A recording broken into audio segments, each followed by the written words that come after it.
close the door. I just don't want to have... I'm getting ready to talk to him right now.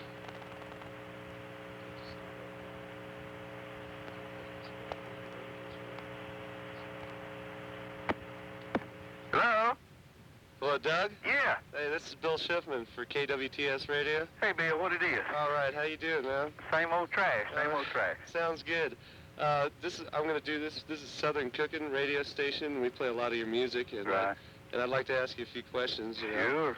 First of all, are you on tour right now? How long is this tour lasting? No, we're at home in Spartanburg, South Carolina. Oh, and what are you going to do? You're just doing the show in Lubbock? Just to, you know, I tell you what it is, we just want to come out and play, keep hot. Oh, really? just keeping going, huh? Yeah, and, right. you know, we had planned to take about a month off. We just finished doing our record. It's going to be out April 29th. Oh, really? What's this called? It's called Dedicated. Oh, great. That And, sounds good. we got some nice songs on there, man.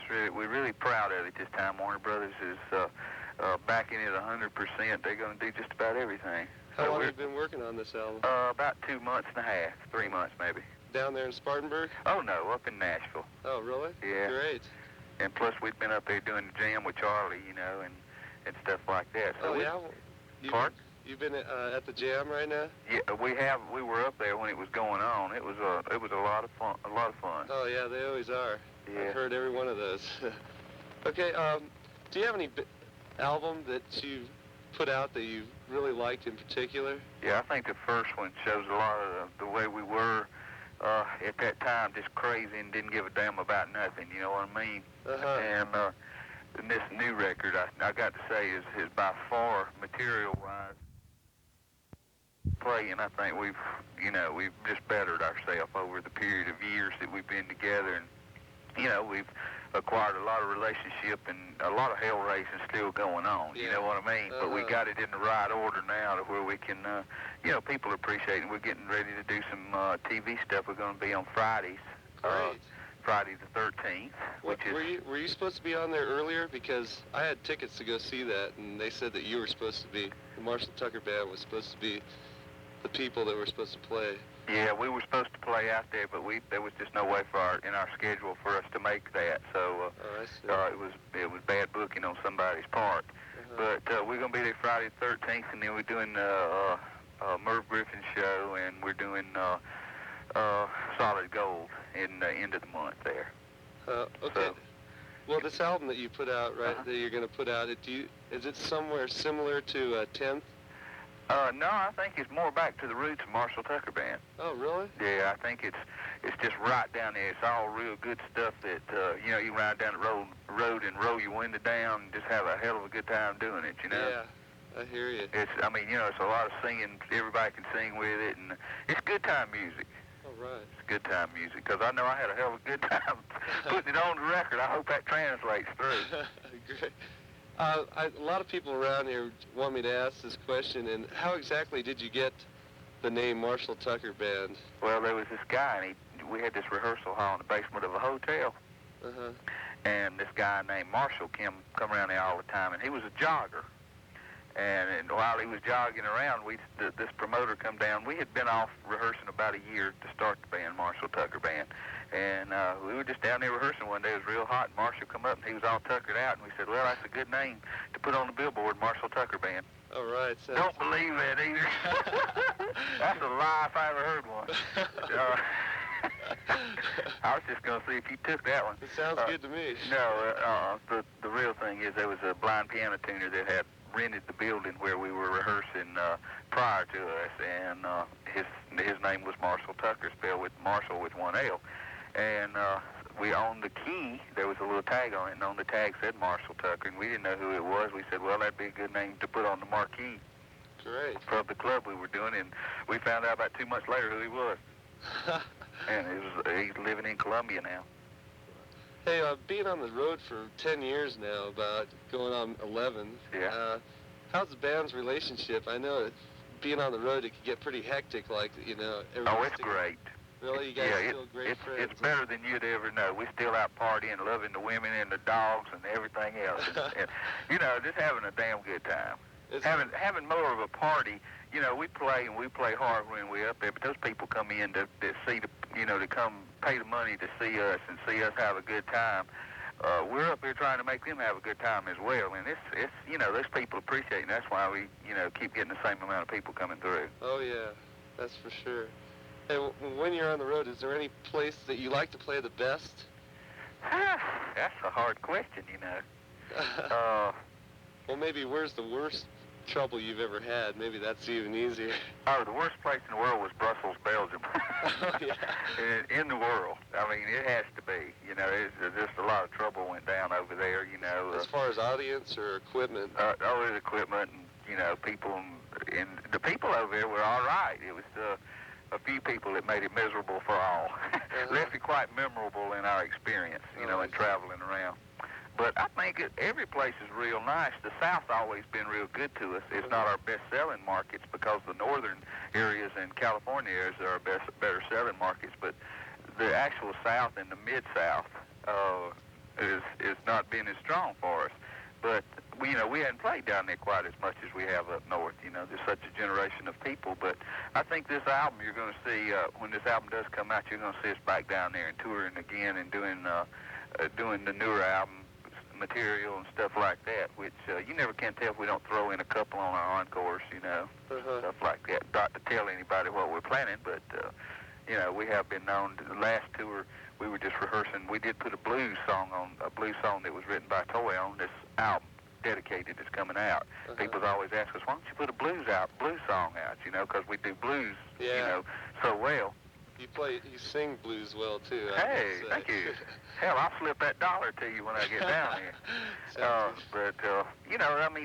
That's why the last tour we were on, which was up in North Carolina, we went out for a couple of days up there, and we did the blues, and people just loved it, man, because it's the title of it is Everybody Writes Love Songs. About teardrops and broken hearts. Why can't somebody write a love song that a Sears and Roebuck crowbar couldn't pry apart? And it's right down everybody's alley. It's just simple enough that where everybody can understand what it relates to. Everybody does write love songs. About teardrops and broken hearts. Somebody ought to write a love song about how good it is sometime. Yeah. Is there any chance of you guys coming up to see us in Amarillo here? Well, it's entirely possible. I don't know when we're getting in or anything like that. I'm kind of blinded on that side. I leave that up to the guys here at the office when we're getting in and stuff. But if you can set it up with some of the guys, I'm sure, if we can do it between sound check and getting ready for the show and partying down. And how about doing a concert or anything like that? Yeah, you never can tell. We'd love to have you up here. You never can tell. I'm sure, we've been there before. We'll come before it's over with. Well, I saw you guys this summer in Los Angeles at the Universal Amphitheater. Yeah. And I remember Toy Caldwell saying that, we've been together so long that we're not going to break up now. Was there any chance that you guys were going to break up after the death of Tommy? Yeah, there was, but only for just a faint period of time till everybody realized their senses about the way Tommy would have wanted us to keep on going. I mean, it was just like we couldn't play. We were all friends, and from high school to elementary school to the whole thing, and that thought was there. Nobody really wanted to go out and play anymore. Yeah, we sure didn't. But Franklin was there, and he's been a friend of ours for the whole period of time too. And Franklin was more or less he just lived up the street from all of us while we were growing up and stuff like that. He's just a neighborhood buddy then? He was a bass player then? Huh? Yeah, and see, he had been in a group called Garfield Ruff that had recorded for Capitol Records. Oh, I see. That we, kind of helped along as time went by. And so all those things just, he just happened, their band happened to be breaking up, and ours just happened to be needing a bass player. Huh.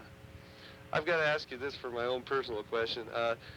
You guys play a really unique style of country rock that I really love, and what gave you the idea of adding, saxophones and flutes of Jerry Eubanks? That sounds really good to a country rock, type. And whatever gave you the idea to add that? Just original?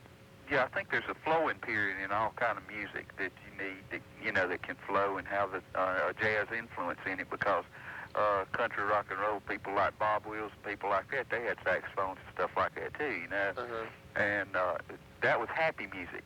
Yeah, sure. And those things really bring out the happiness in it. And that's, and I keep referring back to happy music. That's what the hell we are, is we are a happy band, and we're happy to be up there playing, so we're going to give you all the happy music we can give you, Uh-huh.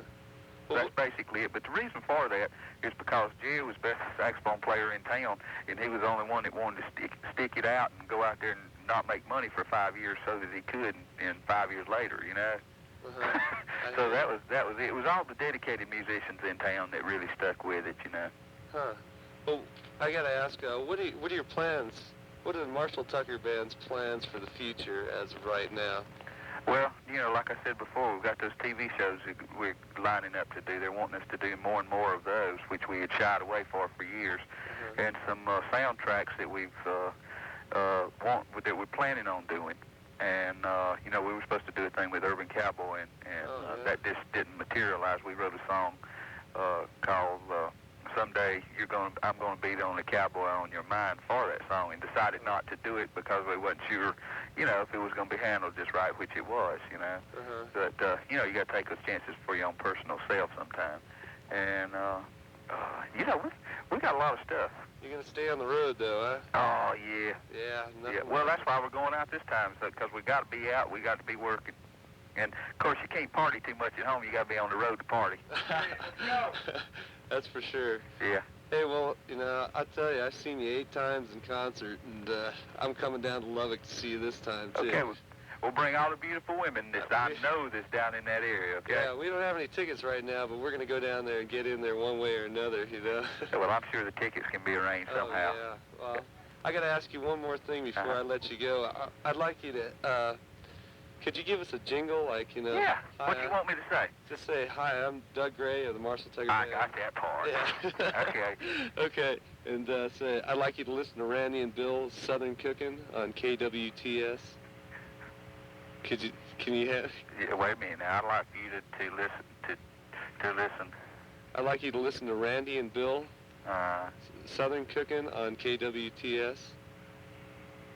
Southern. I have to write this down that way I don't mess it up when we get it first time. It's okay by me. Southern Cookin', Randy and Bill, Southern Cookin' on KWTS. TS. All right. You ready? Ready. Hi, this is Doug Gray of the Marshall Tucker Band. I'd like for you to listen to Randy and Bill, Southern Cookin' on... It's always W out here first. Okay. Hi, this is Doug Gray of the Marshall Tucker Band. I'd like for you to listen to Randy and Bill, Southern Cookin' on KWTS. All right, sounds good. All right, man. Thank you very much, man. I appreciate it. Hold on just a minute, JB. I want to talk to you. Okay. Thank you a lot. All right. Nice talking to you.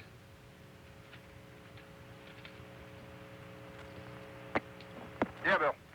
You gonna come down and see our show? Yeah, I'm coming down, man. There's no doubt about it. Okay. I've seen them too many times to give up now, Okay, how many, just a couple tickets or something be all right? Pardon? How many tickets? 4 tickets or something? 4 tickets would be fine. For you and, who Me else? and Randy, and, Right, should I just put them all in your name? yeah, mine would be fine. Is that S-C-H? Or S-C-H-I-F-F. S-C-H-I-F-F-M-A-N? Yeah, that's right. Bill Schiffman, 4 tickets. All righty. All right. You got it. They'll be in the box office or something? At the box office after 6. All right. Thank you very much. Really sure, appreciate Bill. this. Thanks for doing it for us. It just took me a little time to get together. No problem. I'll get these on the air. Okay, and, if you can play them today and tomorrow. Pardon? Play them today and tomorrow. Okay. Thank you. And play a lot of Marshall Tucker albums. Oh, we play too much. I've got all the albums. I play them all the time. Great. So, Thank you, man. All right. We'll Take see care. Bye-bye.